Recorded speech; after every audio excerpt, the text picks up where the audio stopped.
Þorri, Orri, þið eru komin inn í íslenska landsliðshópinn.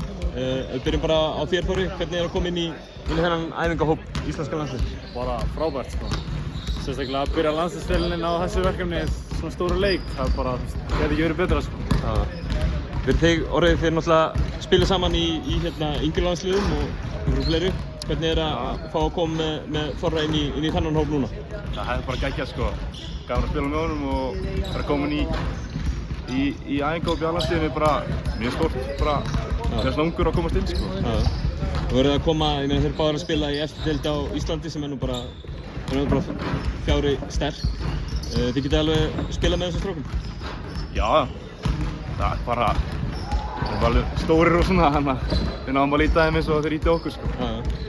Hvað svona komandi inn í svona verkefni, svona stærra, þið eru að taka klárlega skref áfram á feril ykkar. Hversu stórt var það fyrir ykkur að taka skref með íslenska undir 20 ára landsliðinu í sumar?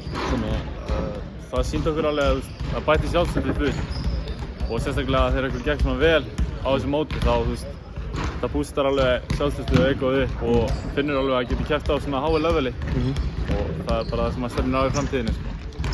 Alveg að lokum, Orri. Hvað eru þið látnir gera? Hvað er nýlega látnir gera í íslenska landsliðinu? Bara vera taka dót og svona og sjá töskur? Já, til dæmis og bara partur af þessu sko. Bara sjá til að gömleikallunum líði vel. Best ekki, strákar. Takk.